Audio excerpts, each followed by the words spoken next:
Hello everyone and welcome to the NFL Weekly Pick'em Challenge, where you guessed it, we pick 'em. We're tracking our picks throughout the entire NFL season and bringing you along with us. Let's take a look back at Week 3 and see how we did. Well, to kick off this Week 3 recap, first I want to get some feelings off my chest and share something that I noticed over the weekend that needs to be brought attention to. So family, friends, strangers alike, buckle up and be ready to take some notes. This past weekend, we witnessed some absolutely incredible football games were played. Now, I'm not talking about offensive stars in Buffalo or the defensive stars there in Cleveland for the Cleveland Browns. No, not at all. I'm talking about the special teams, the kickers. Put some gosh darn respect on these kickers' names, man. Absolutely incredible what these kickers put on a show for us this weekend. 4 game-winning kicks, not to mention one of which was to set an NFL record for longest made field goal attempt, 66 yards. Shout out Justin Tucker. Absolutely incredible. As Rich Eisen once said, kickers are people too. And we need to start putting some respect on these people's names and understand the emotion they bring behind this game and the absolute talent that they bring to this league and their teams and their fan bases alike. I am absolutely tired of the slander that we receive when we have a fantasy draft or a Madden draft, any type of draft, and someone takes a kicker in an early round. Everyone who does that receives slander of some type from their buddies, their friends, their family, strangers on the internet, all the above. It doesn't matter. I am absolutely tired of it. These people, these kickers, these people are absolute weapons for their teams, weapons for this league, and we need to learn to appreciate them for what they are and give them the respect that they deserve. So to wrap this up, I will leave you with one quote. Of everyone in the league, the National Football League, last chance, fate of the universe on the line. When Martians got the death beam pointed at Earth, you better hit it. I want Justin Tucker. Thank you, everyone. Now let's get back to our regularly scheduled programming. Starting off with Thursday Night Football, we again got off to another hot streak. All of us had the Carolina Panthers picking up their victory. However, none of us are more hot than Sam Darnold, leading those Carolina Panthers to a 3-0 start to the NFL season. He doesn't need the bright lights of New York or LA. Give him small market, Charlotte, North Carolina, and he's got the Panthers in sole possession of first place there in the NFC South. Now, when Logan makes his picks and submits them come Thursday morning, I don't know what he's eating for breakfast, but man, do I want in on it. This man has been on fire this week, not only this week, but this season, picking up victories left and right. So Logan, whatever you're having, let me know so I can add that to my breakfast on Thursday mornings. Pick of the week goes out to Logan. He was the only one with the Falcons and the Bengals picking up victories this week, so shout out Logan again for pick of the week there. Moving into the rest of the Sunday games, nothing too surprising here. Also didn't need to use our tiebreaker for Monday Night Football. Pretty straightforward week, which was exciting. So as we take a look at the leaderboard, or not the leaderboard just yet, our selections for the week. Logan for week 3, he had 13 correct picks, Dexter with 12, Tyler 11, and I rounded us out with 10. On the season, Logan does have 32 correct picks. He's got 35 points, a couple extra points there for winning the first 3 weeks of the season. Dexter is next with 30, and Tyler and I are tied with 28.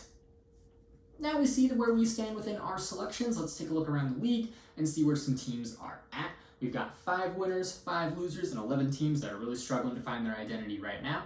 But of those 5 3-0 teams, we've got the Panthers, Raiders, Rams, Broncos, and Cardinals.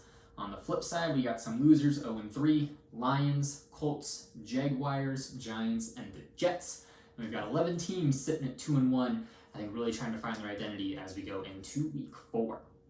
A couple of quick notes here. Shout out Stathead for a couple of these numbers. So from 1990 to 2021, we've had 155 teams start the year off 3-0.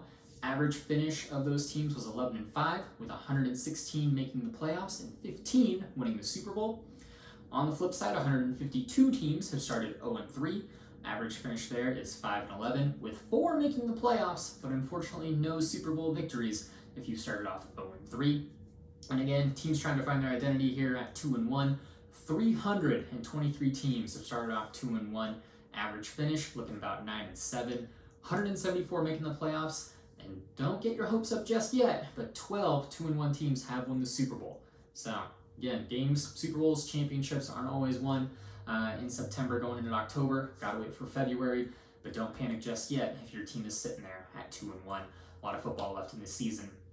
and round that out. And again, big thanks to Stathead for these numbers. If you need stats of any kind for football, basketball, baseball, hockey, head on over to Stathead, and they'll be sure to hook you up. Link will be in the description below if you want to check out Stathead for any stats that you might need. Let's take a look ahead at week 4 now and see what we have coming up on the schedule. At the time of filming this, the Chicago Bears are an absolutely hot mess. Justin Fields, Andy Dalton, and Nick Foles are all under consideration to make their start against the Lions here in week 4. Tom's return to Foxborough, Sunday Night Football, Buccaneers taking on the New England Patriots. I'm not understanding the hype. We got hype videos coming out left and right here for Tom's return to Foxborough.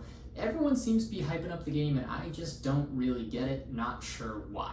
Yes, I believe Tom Brady's going to become the first player in the NFL to have a victory against all 32 NFL teams in his return, but I think this game is going to be absolutely garbage. It's going to stink. It's going to be a snooze fest by halftime. New England, please prove me wrong and make sure this is an exciting game, but I think we got a lot of hoopla, a lot of hype around this game for really no particular reason, and I'm just not here for it. Conference of the week, though, goes out to the NFC West. I think this is going to be a tough division this year, along with the AFC North. Two divisions I'm going to try and keep an eye on throughout this season and see how things go. But NFC West is my conference of the week. Rams and Cardinals taking on each other. Both are undefeated. Who's going to get their first loss of the season? Unless, wait for it, we see a tie. Who knows? A lot of offensive firepower here.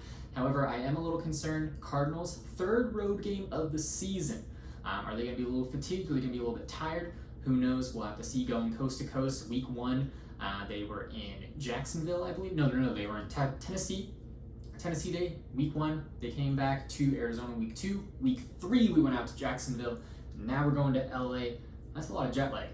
So hopefully they're rested. We'll see. Hopefully we have a good game, though. A lot of points going up on that scoreboard. Other game within that conference, 49ers and Seahawks. 49ers crushing heartbreak there on a last-second field goal. Seahawks, they're really struggling. Off to a 1-2 start. Really looking for their identity. I do think this is a division, though, where we can potentially see 3 of these teams making the playoffs. Not quite sure who that 3rd team will be, depending on what the Seahawks can do if they can get their season turned around. But definitely, I think we're going to see the Cardinals and the Rams in the playoffs. 49ers outside looking in.